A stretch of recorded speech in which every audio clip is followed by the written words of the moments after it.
Hey, Joanna Viesda here.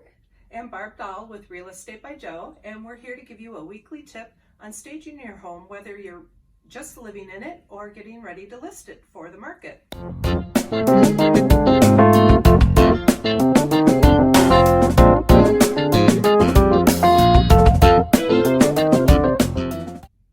Hey, Joanna Viesda. And Barb Dahl, and we're back with the results of our quick makeover. Cool. Yeah.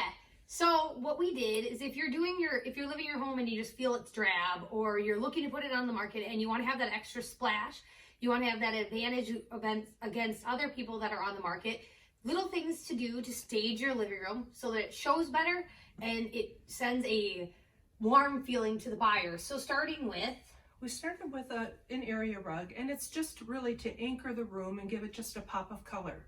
Yeah, and when Barb talks about pop of color, so before you saw those nasty pillows that were on here, so I'm a big texture person. I think texture is good. Taking out and changing out your old pillows that get flattened and get used, putting something in that's fun. Maybe you're into the brown tones, maybe you're into the gray tones, or maybe you like a little pop of color, like Barb said. So find some pillows that express you. Maybe your color's red, maybe it's peach, maybe it's that salmon that's super in.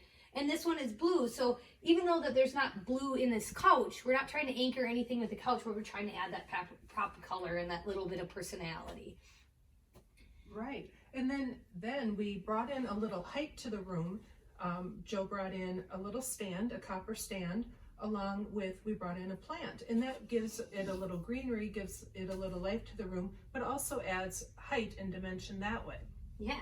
And then if you're not into real plants, which I love, I'm always pro the fake plants. You can grab some good real fake plants at Hobby Lobby and Target. They have some great ones too. So adding a tray, adding some books, maybe your favorite books, a cup of coffee, or a statue of some sort to add a little bit of finesse to your design is a good way to do that too. And then adding a little bit more texture and color, we tossed a basket at the end to kind of anchor that side, as Barb says too, so that just doesn't seem like it's the end. You don't necessarily need a coffee table, and you can add some fluff and some pillow and some color. So we did a basket with pillows in. Right. And then we brought in, instead of the coffee table, we removed the big bulky coffee table that most people have, and we brought in the textured ball. The poof. The poof. Right. It's comfortable. You can still put your feet on it, and yet it gives it, again, a little more texture and something visual in front of you. Yeah. And that's all we have for your weekly tip with Real Estate by Joe. This is Joe. And this is Barb. Tune in next week for your next tip.